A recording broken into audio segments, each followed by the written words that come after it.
Lu sobat Nime yang puasanya nahan lapar, nahan aus, tapi masih suka buka video joget di TikTok. Waduh, gimana ini nih? Malaikat bingung nih, aduh, ini amal baik atau amal buruk? Waduh. Dalam kesempatan kali ini kita lanjutkan lagi yuk, Martial God Asura. Langsung aja kita gas. Mereview sedikit dari part sebelumnya. Feng mengeksekusi seorang world spiritus abu-abu yang mencoba mendekati para wanita-wanitanya. Dan ia juga mengeksekusi orang-orang dari sekte Lingyun yang mencoba menghancurkan dan mengeksekusi orang-orang dari kota Vermilion Bird. Feng sebenarnya sangat kesal dengan ayah dari dua gadis cantik ini. Tapi atas permintaan kedua gadis cantik itu, Feng pun mengurungkan niatnya untuk mengeksekusi si kampret itu.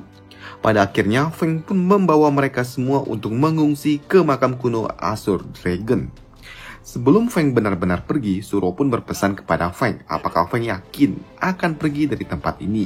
Jika Feng pergi, pasti Feng akan kesulitan dalam menghadapi seluruh masalah seorang diri.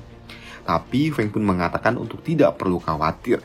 Ia juga berpesan dan menitipkan seluruh keluarganya kepada Suro agar Suro menjaga keluarganya selama ia pergi. Dan kini Feng pun pergi meninggalkan kedua gadis cantik itu dan fokus untuk menyelamatkan Qi Feng, yaitu rekannya Pak Tua Kuning.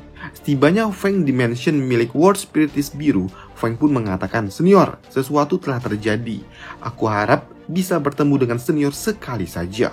Tapi apa yang dikatakan Feng tidak mendapatkan respon dari dalam mansion. Hal itu pun memaksa Feng untuk melakukan intip-intip dengan menggunakan kekuatannya. Tapi karena memang tempat ini milik World Spiritus Biru, hal itu tidak dapat dilakukan karena tempat ini sudah dilindungi oleh susunan spirit.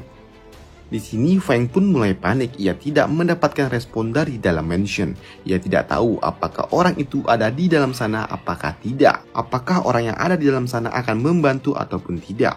Egi pun meminta Feng untuk berhenti melakukan hal ini. Kalau ia diam berarti orang itu tidak peduli dengan hubungan mereka.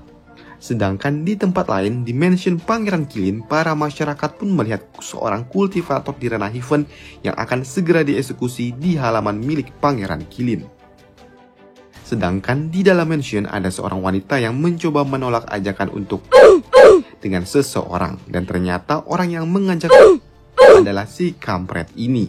Si kampret ini pun mengancam akan mengeksekusi seluruh anggota keluarga gadis itu jika ia tidak mau oleh si kampret ini. Hal itu pun memaksa gadis itu harus melakukannya demi menyelamatkan keluarganya. Ketika gadis cantik itu mulai membuka sempak dari si kampret itu, tiba-tiba BAM! Feng pun tiba dan menghancurkan tembok kamar milik si kampret itu. Feng datang ke tempat ini bukan untuk menyelamatkan gadis itu, tapi kebetulan saja Feng pun memang mengincar si kampret ini untuk menjalankan rencananya. Sedangkan di luar sana, di halaman Istana Qilin, saat ini Qi Feng akan segera dieksekusi. Seorang kampret dari sekte Liyun meminta Lord Qilin untuk mencari Chu Feng juga. Ia takut dengan perkembangan yang dimiliki Chu Feng dalam 3 tahun, maka Chu Feng akan melampaui pencapaian mereka. Si kampret Lord Mansion ini, ia pun tahu tentang hal itu. Ia juga bertanya, apakah dengan cara seperti ini, apakah Feng akan segera datang untuk menyelamatkan Pak Tua Kuning itu? Dan jika hal itu benar, maka Chu Feng orang yang terlalu naif. Tapi tiba-tiba ada seorang pelayan yang datang dan melaporkan kalau tuan muda mereka telah diculik. Mendengar kalau anaknya menghilang, sebagai bapak, si kampret ini pun panik. Hal itu terjadi karena ia tahu anaknya ini merupakan bocah yang tidak berguna. Si kampret dari sekte Liyun pun bertanya tentang apa yang dilakukan sama Lord ini. Apakah ia akan pergi begitu saja? Dan hal itu pun dibenarkannya. Ia mengatakan kalau masalah ini dapat ditunda terlebih dahulu, tapi tidak dengan masalah anaknya. Ya, walaupun bocah itu tidak berguna, tapi tetap saja bocah itu adalah anak satu-satunya yang ia miliki. Dan jika sesuatu terjadi kepada bocah itu, apakah si kampret dari sekte Liyun mau bertanggung jawab? Si kampret sekte Liyun pun mengatakan jika Qi Feng si Pak Tua Kuning ini diselamatkan oleh Chu Feng, ia mengatakan bukan cuma anaknya saja yang akan menghilang, tapi seluruh istana Qilin juga akan menghilang. Si kampret ini pun jadi bingung antara mencari anaknya apa melanjutkan eksekusi ini. Dan pada akhirnya ia pun melemparkan token miliknya yang menandakan proses eksekusi akan segera dilakukan. Ketika Algojo ini mengangkat pedangnya dan tiba-tiba Algojo itu pun terbelah menjadi dua. Dan hal itu ternyata dilakukan oleh Chu Feng. Melihat Feng di atas sana membuat si kampret ini pun memuji keberanian Chu Feng. Ia memuji karena Feng berani-beraninya datang ke tempat ini. Dari atas sana, Feng pun meminta agar saudaranya itu dilepaskan dan ia akan melupakan masalah ini. Mendengar perkataan Feng membuat Lord ini pun berkata kemampuan apa yang dimiliki oleh Chu Feng hingga berani-beraninya berbicara seperti itu kepada dirinya. Mendengar hal itu, Chu Feng pun hanya tersenyum jahat. Lalu Chu Feng pun mengeluarkan isi dari karung goni yang ia bawa dan ternyata isinya adalah si kampret ini. Melihat anaknya ditangkap oleh Feng membuat si kampret ini pun kesal dan juga terkejut. Ia meminta Feng untuk segera melepaskan bocah itu atau ia akan mengeksekusi Feng dan membelahnya menjadi 1000 bagian. Tapi ingat, Feng bukanlah seorang bocah yang dapat didikte dan juga diancam. Ia lalu mengeluarkan pisaunya dan memotong jari jemari dari bocah bau bawang ini. Yang tentu saja hal itu membuat Lord Istana Kilin ini mengamuk dan ia kembali mengancam. Tapi Feng pun menegaskan permintaannya untuk segera melepaskan Qi Feng, si Pak Tua Kuning. Hal itu pun dipertegas dengan permintaan dari bocah itu agar ayahnya segera melakukan apa yang diminta oleh Feng. Atau Pak Tua itu akan melihat anaknya dieksekusi pelan-pelan oleh Chu Feng. Mendapatkan desakan dari anaknya, memaksa si kampret ini pun meminta para penjaga untuk segera melepaskan Qi Feng, si Pak Tua Kuning itu. Kini Feng pun datang untuk memeriksa kondisi Pak Tua Kuning itu. Tapi ia juga tidak melepaskan bocah kampret ini begitu saja. Di sini Feng pun masih menggunakan bocah itu sebagai sandera untuk melarikan diri dari tempat ini. Melihat anaknya masih saja dibawa oleh Feng membuat si kampret ini pun geram. Dan ia mengejar Feng dengan mengatakan jangan pikir kau bisa lari dengan mudah. Melihat si kampret itu tetap mengejar dirinya, Feng pun berteriak dan mengancam jika mereka masih mengikuti dirinya maka ia akan mengeksekusi bocah ini. Tapi Lord Istana Kilin pun mendapatkan suatu hasutan dari si kampret Ling Yun. Ia mengatakan tidak perlu takut dengan ancaman Chu Feng. Jika mereka melepaskan Chu Feng maka akar permasalahan ini tidak akan selesai. Dan di masa depan bukan hanya anaknya saja yang bakalan tewas, tapi seluruh klan Kilin juga bakalan tewas. Feng yang masih terus-terusan dikejar sama si kampret ini membuat Feng tidak memiliki pilihan lain. Saat ini Feng pun memasukkan ki-nya ke dalam tubuh bocah itu dan BAM! Feng pun meledakkan tubuh dari bocah kampret yang ia bawa. Melihat tubuh anaknya diledakkan di depan matanya tentu saja membuat si kampret ini murka. Si kampret ini pun mulai melepaskan miliknya yang membuat suatu tekanan yang sangat kuat. Tekanan kuat khas milik seorang kultivator di ranah Heaven. Tapi Egi mengatakan untuk santuy-santuy saja. Di sini Egi meminta kendali atas tubuh Feng dan ia akan membuat Feng memiliki suatu ruang untuk melarikan diri dari situasi yang sangat sulit seperti ini. Karena memang saat ini di depan Feng ada 2 orang kultivator di ranah Heaven yang telah mengejar dirinya dan tidak mungkin Feng dapat mengalahkan kedua orang itu. Kali ini Feng pun tidak menolak saran dari Egi karena ia tahu kekuatan Egi akan digunakan untuk melarikan diri, bukan untuk bertarung. Jadi ia tidak perlu khawatir jika Egi akan menghilang seperti waktu itu. Kini si kampret dari Sekte Liyun pun meminta agar Lord Kirin tidak membunuh Feng terlebih dahulu. Ia menyarankan untuk menyiksa Feng sampai ia tewas dan mendapatkan seni bela diri misterius yang dimiliki oleh Chu Feng. Tapi tiba-tiba para kampret-kampret itu pun merasakan tekanan yang sangat berat, yang sangat gelap juga. Ternyata tekanan itu dilepaskan oleh Feng, dan tiba-tiba Feng pun langsung Feng pun kabur. Para kampret-kampret ini yang mencoba mengejar Feng, tapi mereka pun tidak dapat mengikutinya. Karena memang kecepatan Feng ini terlalu cepat. Efek dari kecepatan yang diberikan oleh sayap demon milik Egi juga tidak dapat bertahan lebih lama. Karena memang tubuh Feng saat ini tidak dapat menahan kekuatan Egi. Hal itu membuat Feng mulai memuntahkan darah dari dalam tubuhnya. Feng yang sudah tidak tahan lagi, ia pun lalu menungkik ke bawah sana. Dan BAM! Ia pun menghantam gunung yang ada di bawahnya. Para kampret-kampret ini yang kehilangan jejak dari Feng, mereka pun tidak dapat menemukannya. Jadi saat ini mereka pun melampiaskan kekesalannya dengan pergi menuju Sekte Asu Dragon untuk membumi hanguskannya. 2 hari kemudian, Qi Feng pun terbangun dari pingsannya. Qi Feng pun bertanya di mana Chu Feng. Si kampret ini pun mengatakan untuk tidak perlu khawatir karena ia sudah menyelamatkannya. Di sini, Qi Feng pun kembali bertanya di mana Chu Feng saat ini. World Spiritus Biru ini pun mengatakan kalau dirinya telah mengirim Chu Feng ke tempat yang seharusnya ia kunjungi. Hal ini ia lakukan karena ia tahu bakat yang dimiliki Feng ini sangat luar biasa.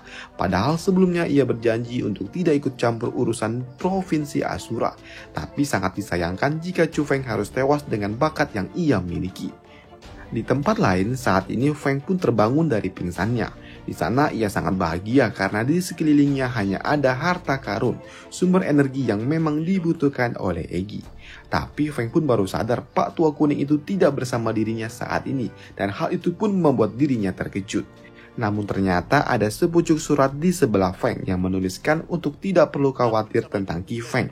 Dan ia juga menyarankan agar Feng segera mengambil harta karun yang ada di tempat ini sebelum ia pergi keluar dari tempat itu.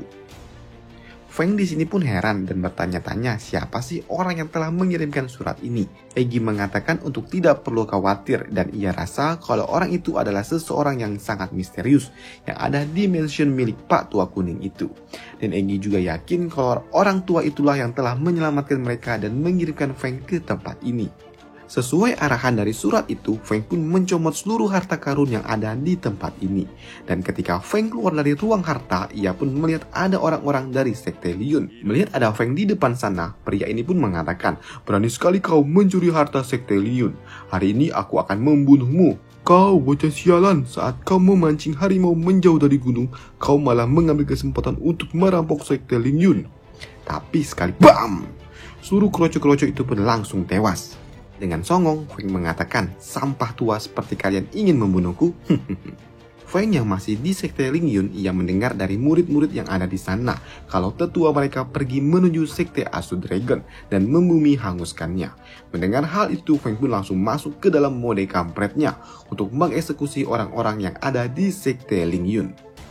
Di aula utama Sekte Lingyun, salah seorang tetua pun memberitahu kepada para murid-muridnya kalau Chu Feng telah membunuh seseorang murid dari Sekte Lingyun yang akan dipromosikan menjadi seorang master sekte. Selain mengeksekusi seorang murid, Chu Feng pun juga berusaha untuk mengeksekusi Lord dari Istana Kilin. Jadi selama master mereka tidak ada di tempat ini, maka ia meminta kepada para murid-murid ini untuk waspada akan situasi yang akan mereka hadapi. Tapi sebelum ia menyelesaikan bicaranya, tiba-tiba BAM! Feng pun muncul di hadapan mereka. Melihat Feng muncul di hadapannya membuat para kroco-kroco ini pun langsung bubar seperti para bencong yang melihat gerombolan Satpol PP. Waduh. Melihat Feng muncul, salah seorang master pun yang ada di tempat ini bertanya tentang apa tujuan Feng datang ke tempat ini. Tapi dengan sekali BAM! Feng pun langsung mengeksekusinya. Di tempat lain, Sekte Asu Dragon saat ini sedang dibumi hanguskan oleh orang-orang dari Sekte Lingyun. Dengan arogan, si kampret ini mengatakan hari ini aku akan meratakan Sekte Asu Dragon dengan tanah. Sedangkan di tempat lain, Feng pun melakukan hal yang sama dengan Sekte Lingyun. Ia membumi hanguskan seluruh Sekte Lingyun dan juga para murid-murid dari sekte ini. Feng juga mengatakan meskipun kita adalah musuh, khusus kali ini aku akan memberikan kalian semua pemakaman yang layak. 2 hari kemudian, si kampret ini pun kembali menuju Sekte Lingyun setelah ia membumi hanguskan seluruh Sekte Asu Dragon. Salah seorang kampret pun mengatakan, "Lihat apa yang terjadi di sana.